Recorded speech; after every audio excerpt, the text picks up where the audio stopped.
stepping out of the role.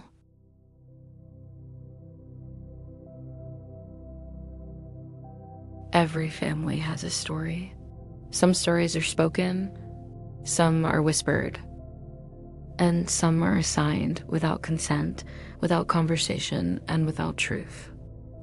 This is the story of how I learned to emotionally detach from a role I never agreed to play.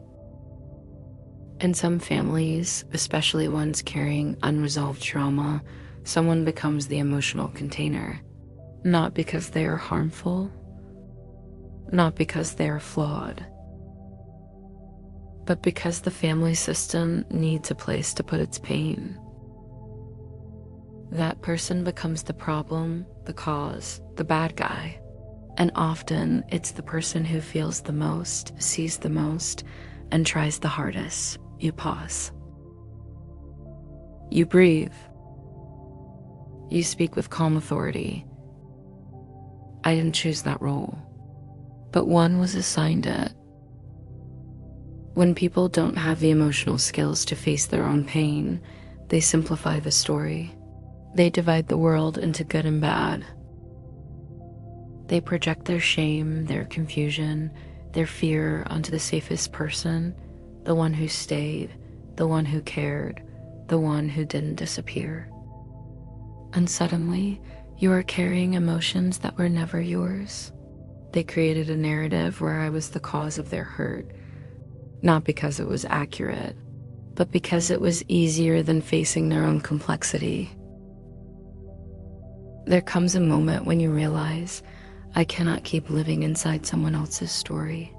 I cannot keep trying to fix pain that isn't mine. I cannot keep apologizing for things I didn't do or for emotions that were never mine to carry. You speak with quiet strength. That moment is the beginning of detachment.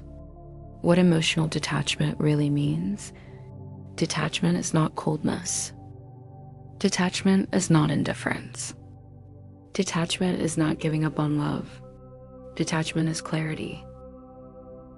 It's the ability to say, I see your pain, but I will not hold it for you. I hear your story, but I will not let it define me.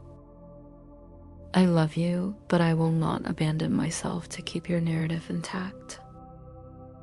Detachment is stepping out of the role, not by changing them, but by changing what you accept as truth. How to actually detach. You stop arguing with their perception. You cannot convince someone out of a story they need to survive. You stop chasing explanations. Silence is an answer.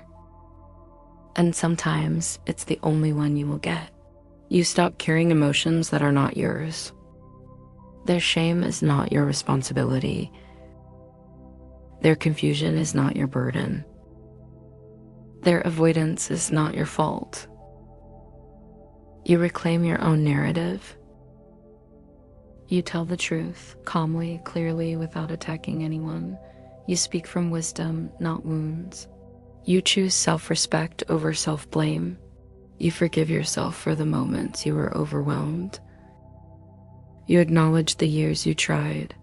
You honor the version of you that stayed present even when others disappeared. When you detach from the role you have been enacting, something shifts. You stop waiting for people to see you clearly. You stop needing their validation. You stop living in the shadow of their narrative, and you begin to live in the truth of your own. I cannot control how others see me. I cannot force repair where there is no willingness. But I can choose how I understand myself. And in that choice, I step into my own life, and I finally breathe.